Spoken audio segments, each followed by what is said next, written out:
네, 안녕하세요. 김지연입니다.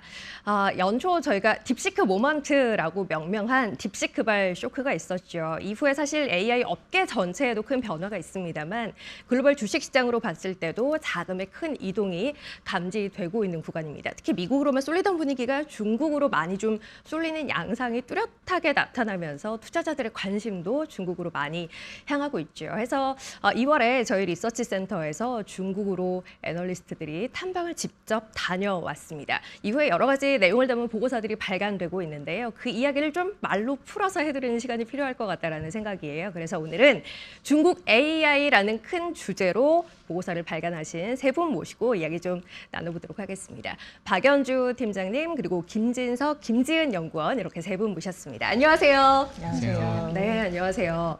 지금 뒤에도 나와요. 중국 AI 탐방기 딥시크 에브리웨어라는 제목을 달고 보고서를 발간하셨더라고요. 내용이 굉장히 이제 방대하고 실제로 중국에서 보고 듣고 오신 것들도 꽤 많은 걸로 알고 있어요. 그 이제 텍스트로 보려면 좀 어려우니까 저희 오늘 시간 통해서 좀 쉽게 풀어드렸으면 좋겠습니다. 일단 제가 알기로는 다녀오신 기간이 한 일주일 정도 되는 걸로 아는데 어떠셨어요? 저희가 작년 8월에도 중국에 한번 다녀왔었거든요. 네. 그때도 이제 저희가 중국의 저력이라고 중국이 상당히 이제 잘하고 있다 이런 이제 리포트를 썼었는데 네. 그리고 불과 한 6개월 만에 이제 제가 간 거였거든요. 그렇죠. 근데도 굉장히 빠르게 발전했더라고요. 반년 만에? 네, 반년 네. 만에. 그래서 그때도 이제 자율주행 차도 타보고 전기차 업체들도 보고 했었는데 그때에 비해서도 자율주행 기술도 굉장히 빨리 올라왔고 그래서 저희가 아까 말씀하신 딥시크 모먼트라는 네네. 것이 단순히 이제 AI 모델뿐만 아니라 어떻게 보면 중국 산업 전반적으로 딥시크 모먼트들이 일어나고 있는 것이 아닌가 그런 생각이 좀 들었습니다. 그래서 딥시크 에브리웨어라는 네. 말을 쓰신 거네요. 진성 연구원님은 어떠셨어요? 네, 저도 솔직히 좀 많이 놀랐습니다. 네. 일단 지금 전기차 산업에서 캐즘이라고 하는 좀 수요 정책이다라는 그렇죠. 그런 용어가 많이 등장하고 있는데 적어도 중국에서만큼은 아닌 것 같습니다. 심천에서는 거의 도로 위에 10대 중에서 7대에서 8대 정도는 전기차였던 것 같고요. 그리고 지금 전기차의 브랜드나 디자인도 굉장히 다양했습니다. 심지어는 일반 백화점에도 전기차 매장이 다 입점해 있어서 접근성도 되게 좋았습니다. 네. 그리고 사실 전기차보다도 놀라웠던 건 자율주행입니다. 그러니까 저희가 중국 업체들을 탐방을 간다고 했더니 이제 회의를 하기 전에 먼저 시승을 해보라고 먼저 권해 주었고요. 차를 꼭 타보라. 네, 맞습니다. 네. 그리고 호텔로도 자율주행 차를 먼저 보내주었습니다. 그래서 정말 업체들이 앞다퉈서 자기네들의 기술을 선보이려고 하고 보여주고 있는데 싶어 했네요. 네. 그런 좀 경쟁이 중국 전기차 자율주행 산업의 발전의 원동력 중 하나이지 않을까 싶습니다. 그래서 저는 개인적으로 좀 자율주행은 좀 먼 얘기가 아니라고 생각을 하고 있고요. 네. 그래서 앞으로는 소비자들이 자동차를 구매할 때나 투자자들이 자동차 업체를 분석할 때나 이 자율주행 기술력을 가장 좀 중요한 요소로 분석하지 않을까라고 생각을 하고 있습니다. 자율주행에 대해서 좀 포커싱을 해야 할 필요성을 가서 보니까 조금 더 느끼게 네, 되더라. 확실하게 느꼈습니다. 라는 이야기네요. 이제 이 내용을 조금 뒤에 저희 풀어보도록 하고요. 김지은 연구원님은 어떠셨어요? 사실은 저는 코로나19 이후에 총 3번이나 중국 갔다 왔는데요. 네. 사실은 앞서 2번 출장 비교하면 첫 번째, 두 번째는 매우 우울했어요. 사실은 돌아와서 네. 되게 사실 고민이 되게 많았는데 네. 근데 이번 출장에서는 오히려 딥시크의 부상이 저뿐만 아니라 아마도 청년들 아니면 기업 아니면 지방 정부에게 새로운 이런 신뢰 혹은 성장 동력을 부여되는 것을 확인할 수 있었습니다. 향후에는 이런 기업들뿐만 아니라 이런 지역 간의 경쟁이 전반적인 중국의 AI 및 창업 붐을 가속화될 것으로 전망되고 있습니다. 높은 기술력, 기업들이 갖고 있는 기술력뿐만 아니라 정부의 그를 육성하고자 하는 의지까지 만나서 굉장히 빠른 속도의 혁신이 실질적으로 나타나고 있음을 확인했다는 게 세 분의 공통적인 이야기인 것 같아요. 그럼 이제 가서 보고 듣고 오신 이런 결론에 도달하게 된 근거에 대한 이야기를 좀 하나씩 들어보도록 할 텐데요. 많은 이야기가 있습니다만 일단은 샤오미 공장 다녀오셨더라고요. 그 얘기부터 좀 들어볼게요. 공장을 쭉 투어를 했는데 전체적인 반응이 사람들 다 어디 있어? 약간 이런 반응이었어요. 공장에 사람이 없어요. 네, 공장에 네. 정말 사람이 없고 대부분은 다 기계들이 정말 과자 찍듯이 자동차를 찍어내는 그런 느낌으로 네. 굉장히 빠르게 이제 찍어내고 있었고요. 그래서 제가 한 2년 전에 그 테슬라 미국 공장에 네네. 탐방을 간 적이 있었는데 네. 그때 테슬라가 이제 자랑했던 기술 중에 하나가 기가 캐스팅이라고 해가지고 그 자동차 언더바디를 만들 때 이제 하나의 부품으로 여러 개의 부품이 아니라 하나의 부품으로 찍어내는 그런 기술이 이제 테슬라가 처음 도입했던 기술이었거든요. 근데 그게 이제 중국에 전반적으로 퍼지면서 이 샤오미 같은 경우는 그거를 더 크고 더 빠른 장비를 가지고 와가지고 이제 본격적으로 양산을 하고 있더라고요. 그래서 샤오미가 작년에 이제 막 전기차 시장에 진출을 했는데 생각보다 전기차를 너무 잘 만들고 실적도 빨리 좋아지고 있었던 이유가 그 테슬라가 했던 그런 생산 혁신들을 샤오미가 더 빠르고 더 대규모로 이제 시장에 투입을 하면서 양산 경쟁력이 굉장히 빠르게 올라가고 있다 이런 느낌을 받았습니다. 아주 없던 걸 뭐 새롭게 만든 건 아니지만 테슬라가 이미 했던 혁신을 가져와서 빠르게 내 걸로 만들고 이걸 이제 확대 재생산하는 능력이 상당히 보였다. 이걸 샤오미에서도 확인했다라는 이야기네요. 김진석 연구원님은 어떠셨어요? 저도 일단 샤오미 공장의 자동화율에 좀 많이 놀랐는데요. 수치로 말씀드리면 한 91% 정도가 된다고 합니다. 자동화율이 91%? 예, 맞습니다. 네. 근데 사실 이게 샤오미뿐만 아니라 그냥 중국 전기차 업체들이 이런 좀 스마트 팩토리를 기반으로 효율성과 생산성을 굉장히 높여가고 있는 구간인데요. 그래서 생산 역량을 굉장히 빠르게 확대하고 있습니다. 전 이런 부분들이 바로 중국 전기차 업체들의 강점이라고 생각합니다. 샤오미가 24년에 13만 대를 판매를 했습니다. 올해 목표는 30만 대를 제시를 했는데요. 목표가 굉장히 공격적으로 보일 수 있겠지만 24년 중국 산업 전기차 전체 판매가 1,100만 대 정도, 그리고 순수 전기차가 640만 대인 점을 고려하면 성장 잠재력이 높다고 볼 수 있습니다. 근데 저희가 이제 샤오미 하면 그 가성비가 좋은 전자제품을 만드는 회사다 이런 이미지가 상당히 가지고 있는 부분이잖아요. 근데 이제 다른 전자제품 같은 경우는 뭐 가격이 굉장히 중요한 결정 요소가 될 수 있겠습니다만 차량 같은 경우는 이게 안전이 굉장히 중요한 요소 가운데 하나이기 때문에 과연 샤오미가 얼마나 경쟁력이 있을까라는 생각이 그냥 이제 얼핏 생각했을 때는 들기도 해요. 해서 샤오미 차량에 대한 수요가 어느 정도인지 실제 좀 인기가 있는지 그게 궁금한데요. 네, 가서 만난 분들이 이제 젊은 사람들이 제일 사고 싶어하는 차가 샤오미라고 얘기를 할 정도로 굉장히 인기가 많았고 저희 김진성 연구원도 샤오미 사고 싶다고 이제 얘기를 할 정도로 네, 굉장히 일단 되게 세련되고 그리고 디자인 자체가 디자인 자체도 되게 세련되고 성능도 굉장히 좋고 지금 이미 뭐 차가 출시된 지 1년 가까이 되는데도 대기를 6개월을 해야지 받을 수 있는 그런 상황입니다. 특히나 이제 뭐 샤오미의 전기차 가지고 있는 경쟁력이라 그러면 이제 소프트웨어 쪽에서의 경쟁력인데요. 샤오미 차는 이렇게 차에서 집에 있는 에어컨을 킬 수 있거든요. 근데 그게 사실은 그게 인터넷 서로 이제 소프트웨어가 연동되어 있지 않으면은 불가능한 부분인데 샤오미 같은 경우는 처음에 시작할 때부터 소프트웨어에 방점을 둔 회사로 시작이 됐습니다. 그래서 레이진이 이제 창업자인데 레이진이 원래도 소프트웨어 이제 킹소프트라고 하는 소프트웨어 회사의 이사회 의장이었고 소프트웨어 쪽에서 굉장히 이제 일가견이 있었고 샤오미를 시작할 때도 핸드폰에 들어가는 운영 체제를 개발하는 것부터 시작을 했었습니다. 지금 보시면 사실 핸드폰에 들어간 운영 체제도 굉장히 어려워서 애플이랑 구글 정도가 과점하고 있고 이제 중국에서 이제 막 좀 하와이나 샤오미 같은 회사들이 하고 있는 상황인데요. 그래서 다른 자동차 회사들은 사실 이 소프트웨어를 이제 통합해서 생산한다는 것이 굉장히 이제 어려운 상황입니다. 샤오미는 애초에 이제 소프트웨어 회사로 시작을 했고 스마트폰 소프트웨어를 이미 하고 있는 상황에서 자동차에 들어오다 보니까 자동차 소프트웨어를 굉장히 잘 만들어서요.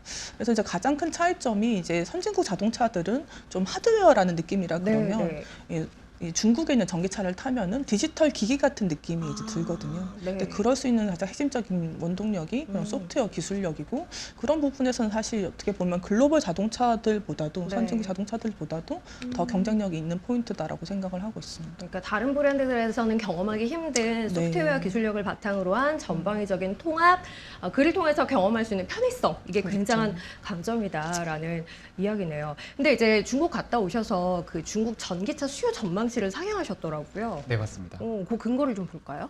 네, 우선 저희 이제 미래에셋 EV 배터리 팀에서는 지금 중국 전기차 수요를 상향 조정했습니다. 기존에 1,200만 대에서 1,350만 대로 11% 상향 조정했는데요.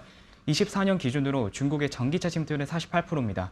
근데 저희는 25년 56%로 60%에 육박할 것이다 라고 보고 있습니다. 근거는 세 가지인데요. 첫 번째로는 이구 환심 보조금입니다. 작년부터 시작된 전기차 보조금이 올해도 지속이 될 예정입니다. 규모는 유지가 되지만 대상이 확대가 되었습니다. 두 번째로는 중국 업체들이 지금 전기차 25년 판매 목표를 굉장히 높게 설정해주고 있는데요. 평균적으로 80% YOY로 굉장히 공격적인 목표가 제시가 되고 있습니다.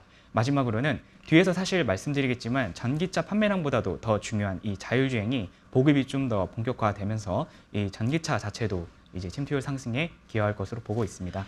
자, 그럼 이 전기차 수요 상향 조정의 근거가 되기도 한 자율주행에 대한 이야기를 저희 좀 본격적으로 나눠볼까 봐요. 앞서 이제 김진석 연구위원님께서 중국 갔다 와서 사실 전기차보다 자율주행에 조금 더 포커싱해야 할 것 같다라는 생각을 하셨다라는 이야기를 하셨는데 중국의 자율주행 기술은 지금 어느 정도 수준인가요? 네, 지금 중국에서는 일부 허가를 제외하면 사실 레벨 3 입법이 좀 안 되어 있는 상황입니다. 그래서 지금 판매되고 있는 차량들은 레벨 2 그 이상급이다라고 보시면 좋은데요. 레벨 3라고 하면은 이제 뭐 여러 가지 특징이 있겠지만 아이즈 오프, 그러니까 앞을 보고 있지 않아도 되는 또는 이제 사고가 났을 때 제조사가 책임을 지는 기술이라고 보실 수 있습니다. 그런데 이제 여기서 보시면 레벨 2 이상의 침투율은 50% 정도다라고 보시면 좋고요. 여기서 사실 중요한 건 레벨 2.5랑 레벨 2.9입니다. 자, 여기서는 이제 NOA라고 하는 용어가 나옵니다. NOA가 뭐죠? NOA가 네. 이제 좀 차량이 스스로 주행을 하거나 감가속을 할 수 있는 기술이다라고 보시면 되는데요. 그리고 이 NOA 기술은 중국에서 지금 크게 두 가지 진영으로 개발이 진행되고 있습니다. 네. 첫 번째 진영은 자체 진영이고요. 대표적으로 화웨이, 리오토, 샤오펑 등이 있고요. 그 두 번째는 이제 외부 업체랑 협력을 하는 업체들입니다. 저희가 이제 주목하고 있는 비아디 등은 이제 자체 개발 그리고 외부 협력을 병행해서 진행하고 있는 상황입니다. 네, 일단 이 기술 수준을 봤을 때는 법제화가 좀 선행이 된다면 위로 올라갈 잠재력은 충분해 보인다 이런 생각이 드는데 세 분이 직접 다녀오셨고 지금 이제 이야기 중에도 중간중간 등장했듯이 관련 차량들을 많이 시승해 보신 것 같아요. 해서 이제 가셔서 현지에서 직접 피부로 느껴지는 부분은 어땠는지 그 이야기가 좀 궁금해요. 네, 그래서 아까 진성연구원도 얘기를 했지만 저희가 자율주행 솔루션 업체에다 탐방을 요청을 했더니 네. 저희 호텔로 이제 자율주행 차를 데리러 보내준다고 가겠다. 해서 네. 저희가 그래서 아침 이제 출근 시간에 한 1시간 좀 넘게 자율주행 차를 타고 그 회사까지 갔었거든요. 네. 근데 그게 굉장히 인상적이었던 게 사실 그 가는 길에 중간에 막 공사도 막 하고 있고 도로선도 사실 분명하지가 않고 네. 또 중국은 기본적으로 이제 도로 규칙들 잘 안 지키고 막 사람들이 막 뛰어나오고 네. 막 이러지 않습니까? 게다가 출근 시간이었고. 네, 출근 시간 차도 네. 막히고 근데 그런 길에서도 거의 사람이 개입하지 않고 물론 이제 사람이 책임은 져야 되니까 보고는 있지만 거의 개입을 하지 않고 그 회사까지 갔거든요. 그래서 사실 저희가 이제 도심에서 특히 이제 복잡한 도심에서 자동차가 운행을 하는 것이 사실 굉장히 어려운 부분이고 뭐 선진국에서는 사실 이제 몇 개 업체들만 지금 하고 있는 상황인데 중국의 업체들이 그 정도까지 이제 할 수 있다. 그래서 뭐 특히 이제 하루에 1시간 이상 베이징에서 출퇴근을 해야 되는 사람이라 그러면은 네. 운전을 훨씬 더 편하게 할 수 있을 정도로 그게 상당히 가까이 왔다 이런 느낌을 받았습니다. 근데 자율주행 기술이 사실 쉽지 않은 기술이잖아요. 네, 맞습니다. 굉장히 어려운 걸로 네. 알고 있고 사실은 미국에서도 뭐 웨이모나 테슬라 네, 정도 맞죠. 제외하면 뭐 제대로 하고 있는 업체가 없다라고 하는 상황인데 중국이 이렇게 빠르게 좀 발전한 네. 이유는 뭐였을까요? 저도 사실 그 부분이 제일 궁금했고 네. 가는 데마다 이제 물어봤는데 뭐 한 가지 설명 중에 좀 인상적이었던 설명은 이제 중국이 이제 0에서 1을 만드는 거는 좀 더디지만 예를 네. 들어서 이제 미국 같은 경우가 완전히 새로운 혁신을 하는 거 예를 없는 들어서 걸 만드는 없는 거. 걸 네. 만드는 거 그러니까 챗GPT 같이 그런 걸 처음 네. 만드는 거는 이제 미국이 잘하는데 일단 챗GPT가 나와서 이렇게 하는 것이다라는 걸 알려주고 나면은 중국에서 빨리 따라가고 확대를 하는 건 되게 빠르다는 거죠. 그래서 거기 표현으로는 10에서 100으로 만드는 거에 중국은 굉장히 강점이 있다. 네. 기본적으로 중국의 이제 AI 엔지니어들이 네. 전 세계 탑티어급 엔지니어의 절반 정도가 중국 출신이라고 합니다. 그리고 이번에도 느꼈지만 이 중국 유학생들이 지금 많이 본국으로 돌아와서 그 좋은 인력들이 싼 가격에 열심히 일을 하는 그런 문화들이 있고 그게 이제 결국 딥시크 같은 것들로 이어졌다라고 본다 그러면 자율주행도 사실 테슬라가 이제 이렇게 하는 것이다라는 걸 이제 어느 정도 보여줬고 거기에 이제 중국의 엔지니어들과 그리고 중국 특유의 그런 굉장히 강한 실행력, 거기에 정부의 지원 이런 것들이 합쳐지면서 기술적인 수준이 상당히 빨리 올라온 것이 아닌가라는 생각이 들고요. 회사들의 어떤 주체도 그러니까 선진국의 자율주행 개발은 주로 이제 자동차 회사들이 많이 했는데 그렇죠. 사실 이제 소프트웨어 기술력이라는 측면에서는 테크 기업들이 훨씬 기술력이 있거든요. 네. 그래서 중국 같은 경우도 기본적으로 화웨이 같은 그런 테크 기업들이 기술을 개발해서 제공을 하는 방향으로 이제 가고 있고 중국의 이제 자동차 업체들, 그러니까 전기차 업체들은 처음부터 테슬라를 보고 타겟으로 들어왔기 때문에 네네. 처음부터 소프트웨어를 통합하고 이제 또 최신 칩도 쓰고 이러면서 자율주행 쪽이 훨씬 더 좀 빠르게 움직였던 것들이 지금의 어떤 결과로 이어지지 않았나 네네네. 생각이 듭니다. 일단 출발점에서의 기준 자체가 좀 높았기 때문에 네. 발전의 속도도 조금 더 빠를 수 있었다라는 생각이 드네요. 또 한 가지 이제 전기차 자율주행 쪽에서 중국의 발전 속도가 빨랐던 요인을 생각해 보면 이 부품 업체들의 힘이 있지 않았을까라는 생각이 들기도 해요. 이제 테슬라 등의 이 미국 업체에 납품을 하면서 레퍼런스를 쌓아왔던 부분이 있었기 때문에 그렇지 않은가라는 생각이 들기도 하는데 이번에 또 부품 업체도 갔다 오셨어요. 네, 맞습니다. 네. 사실은 제가 두 가지 서프라이즈점이 있었는데요. 첫 번째는 아까 말씀하신 것처럼 IR부터 CFO까지 영어 구사 능력이 매우 뛰어납니다. 즉 그래요? 해외파의 인재들이 다시 돌아오는 현상이 나타납니다. 유학 갔다 다시 네, 미국으로 맞습니다. 간. 네. 네. 두 번째 서프라이즈는 바로 비아디에 대한 의존도입니다. 사실 부품 회사들의 올해 성장 가이던스를 물어볼 때 비아디 판매량을 봐야 돼. 이렇게 답변이 왔습니다. 네네네. 그래서 아마도 이번에 비아디의 저가 모델의 이런 자율주행 창작 전략이 아무래도 전반에 이런 부품 회사들의 중요한 모멘텀 혹은 계기가 되었다고 생각합니다.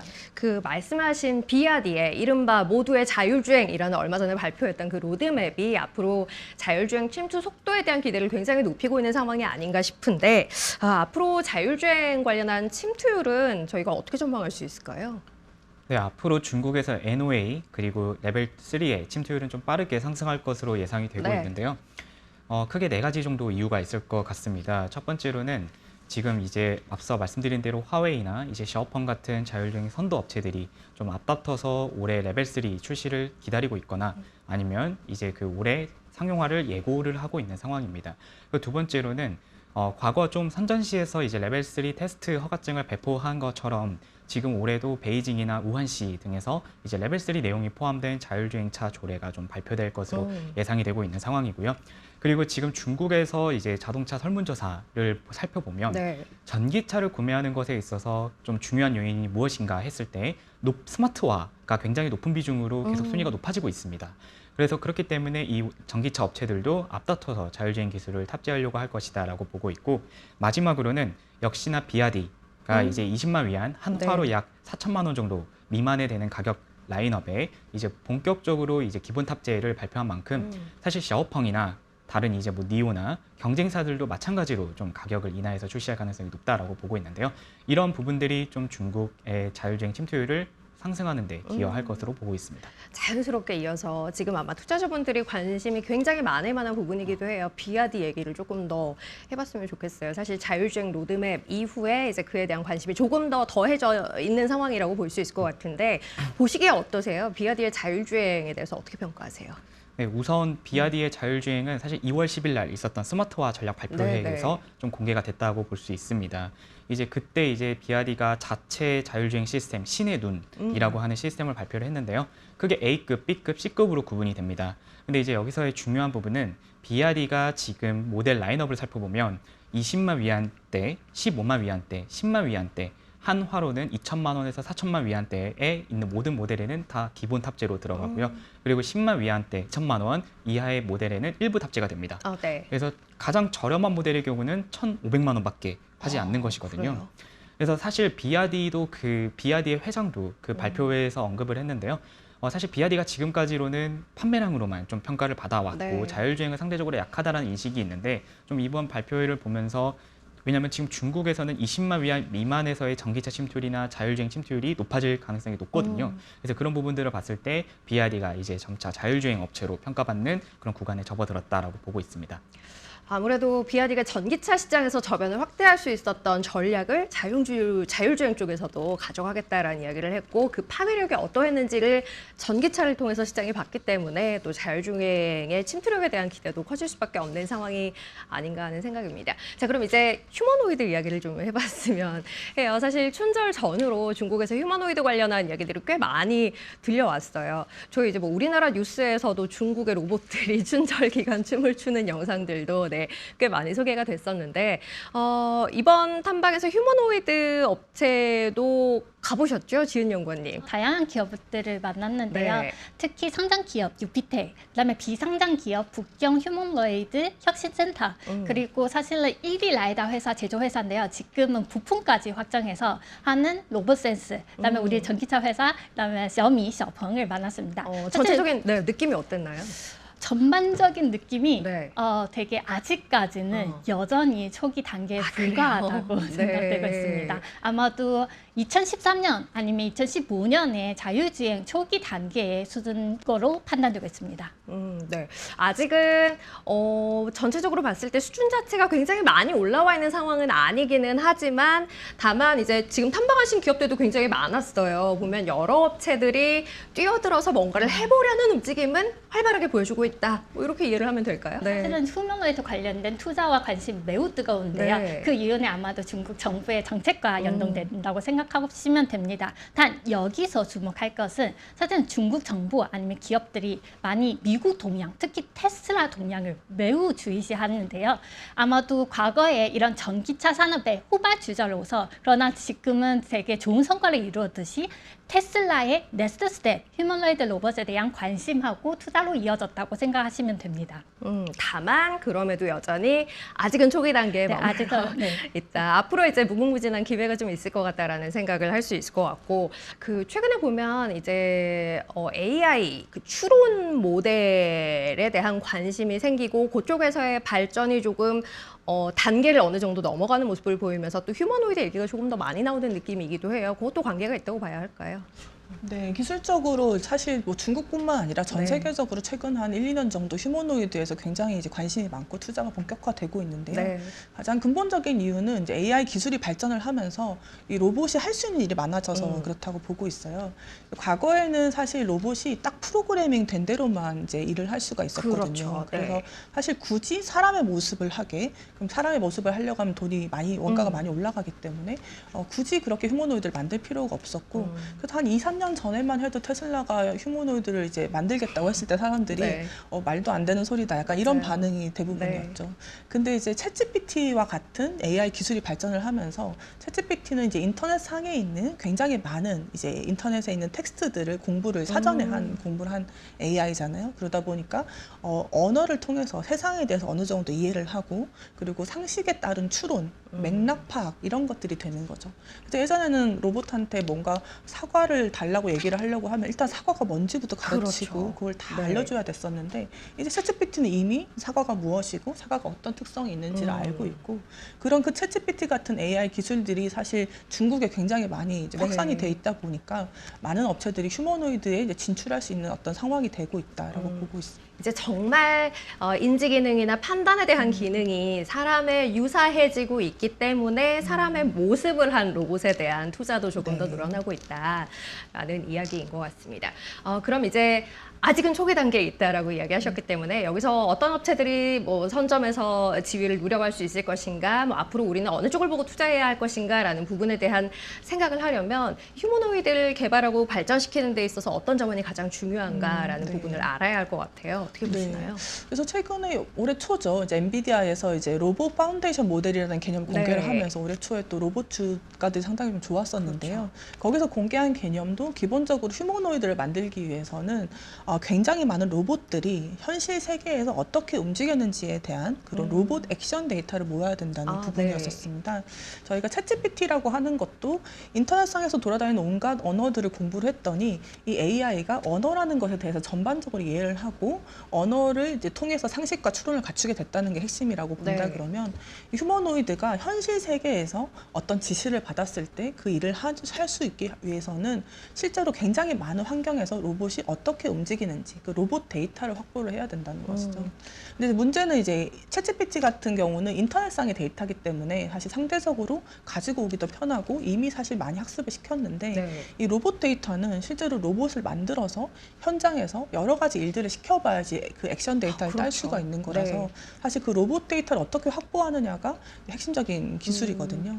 근데 그런 면에서 사실 중국이 가지고 있는 경쟁력이 있는 거죠. 왜냐하면 로봇을 굉장히 싸게 만들 수 있고 또 제조 현장이 워낙에 잘 돼 있고 네. 정부에서도 그런 부분들을 많이 이제 투입을 하려고 지원을 하다 보니까 실제로 저희가 만났던 회사들 같은 경우는 그런 로봇 데이터를 아예 공유하는 경우도 있고 정부의 어떤 그래요? 지원으로 인해서 네. 그래서 그런 이제 것들을 확보하는 데 있어서 중국이 가지고 있는 강점이 있다라고 생각이 됩니다. 데이터 수집이 굉장히 중요하다라는 측면에서 분명히 중국이 갖고 있는 강점이 있겠다라는 생각이 듭니다.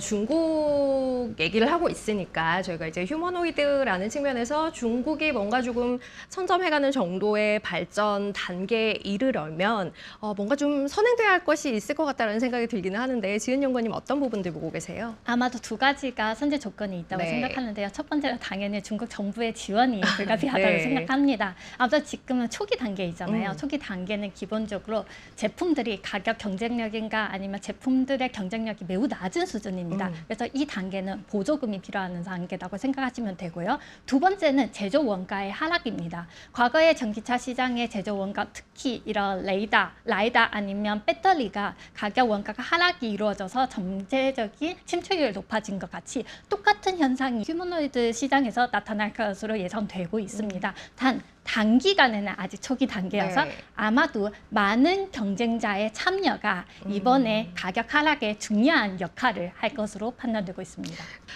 마지막으로 휴머노이드 관련해서 혹시 중국이 가지고 있는 정말 앞으로 잘 될 수 있을 것 같다라고 판단할 수 있는 강점이라는 게 있을지 그 얘기 좀 들어볼까요? 사실은 모든 이런 산업 밸류 체인이 구축하는 게 가장 중요해요. 네. 그래야지 가격 경쟁력이 생길 수밖에 없는 네. 구조인데요. 아마도 이런 하드웨어 측면에서는 가장 유리할 것으로 예상되고 있고요.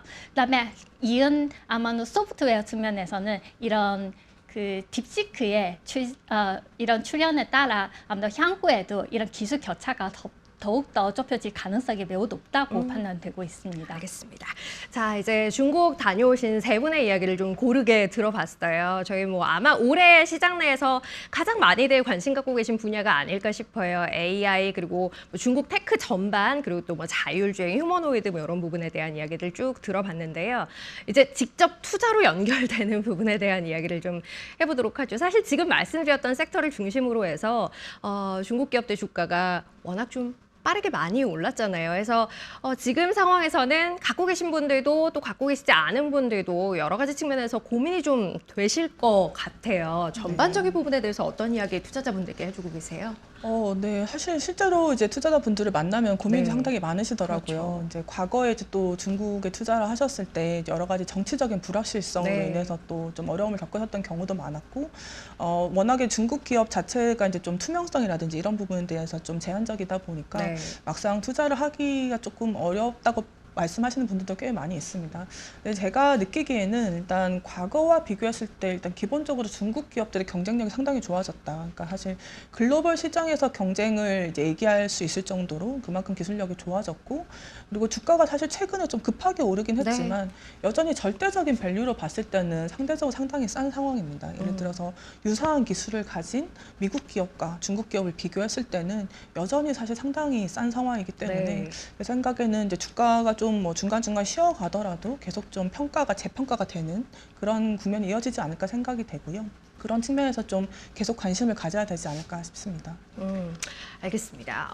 많이 오르기는 했지만 여전히 비슷한 쪽을 보고 있는 미국 기업들과 비교하면 상대적으로는 밸류에 대한 매력이 충분히 있다라는 부분인 거고, 계속해서 언급을 드렸듯이 갖고 있는 기술력, 거기에 정부의 지원에 대한 의지 상당하기 때문에 방향성 자체에 대해서는 지금도 뭐 크게 의구심을 갖지 않아도 될 것 같다라는. 오히려 AI 의 도입이라는 측면에서는 사실 네. 중국이 훨씬 더 빠르게 갈 것 같다는 인상을 저는 많이 받았고요. 네.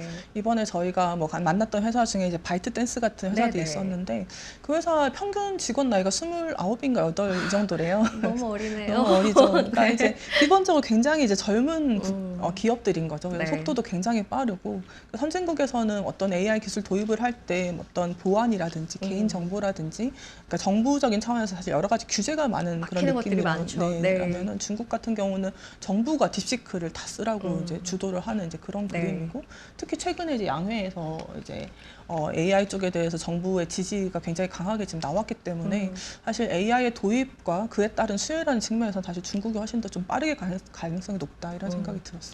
자, 그럼 이제 뭐 방향성에 대해서는 저희가 다시 한번 중국 다녀오신 분들의 이야기를 통해서 확인을 해봤으니까 마지막으로 가장 중요한 결론이 될 것 같아요. 이 시장 안에서 어떤 기업들을 봐야 할까요? 투자하려면 어떤 것들을 활용해야 할까요? 라는 질문에 대한 답을 세 분 각각 해주실 수 있을까요? 네, 네, 먼저 저희 토픽은 비아디입니다. 비아디. 네, 투자 포인트는 크게 두 가지로 이렇게 말씀을 드릴 수 있겠는데요. 네. 첫 번째로는 판매량 고성장과 견고한 ASP입니다. 비아디의 글로벌 판매량을 23년 대비 26년까지 연평균 성장률 28% 정도로 예상하고 있습니다. 아무래도 내수에서 점유율이 확대되고 해외 판매가 고성장하기 때문인데요. 반면에 이제 이 ASP가 과연 경쟁이 심한 가운데서도 유지될 수 있는가에 대한 우려가 있지만 네. 저는 유지될 수 있다라고 봅니다. 내수에서는 펑청바오나 이제 덴자, 양왕이라고 하는 이 프리미엄급 브랜드의 비중이 올라오고 있고요. 그리고 지금 전체 판매에서의 해외 판매 비중도 지금 23년 8%에서 26년 14% 정도로 예상이 되고 있기 때문에 ASP를 받쳐줄 것으로 예상하고 있습니다. 그리고 결국에는 자율주행입니다. 네, 자율주행이 중요한데요. 비아디의 지금 멀티플에는 이 자율주행 가치가 충분히 반영되어 있지 않다라고 생각을 합니다. 그 이유는 아무래도 지금까지는 판매량으로 좀 보여주었기 때문인데요. 하지만 올해부터 좀 이 자율주행 신의 눈 프로그램 시스템을 기반으로 이제 점유율을 확대를 하면서 자율주행차 업체로 평가를 받으면서 멀티플이 확대된 것으로 기대하고 있습니다. 해서 탑픽은 비아디입니다. 비아디 보고 계시네요. 전체적인 판매량도 일단 늘어날 걸로 보이고 그 판매당 발생하는 매출도 보다 더 확대가 될 걸로 기대를 하고 있습니다. 여기에 이제 자율주행에서의 성장에 대한 기대까지 더해서 관심 있게 보고 있다라는 이야기를 주신 것 같고, 박연주 팀장님은 어떤 종목 보고 계세요? 저희는 샤오미 추천드리고 샤오미? 있고요. 네. 샤오미 투자 포인트 크게 세 가지인데 첫 번째는 일단 전기차 쪽에서 아까 말씀드린 것처럼 굉장히 양산 경쟁력과 소프트 경쟁력이 뛰어나다. 네. 그래서 중장기적으로 글로벌 전기차 시장의 메인 플레이어가 될 가능성이 높다라고 보고 있고요. 두 번째로 사실 샤오미가 이미 이제 하고 있는 스마트폰과 이 IoT 가전 제품들에도 이제 본격적으로 AI 도입이 시작이 됩니다. 그래서 이제 AI 모델을 스마트폰 같은 데 도입을 해서 AI랑 대화할 수 있고 여러 가지를 쓸 수 있는 스마트폰들이 이제 곧 출시가 되는데요. 네. 그럼으로써 이제 판매량 증가, 또 마진 확대 이런 부분들이 기대가 되고 있고 또 이제 최근에 이제 중국 정부에서 이제 가전 스마트폰 보조금을 주기 시작을 네, 하면서 네. 최근에 수요들도 실제로 회복이 되고 있어서 전기차 이외의 스마트폰과 가전 부분의 실적도 개선이 될 걸로 예상됩니다.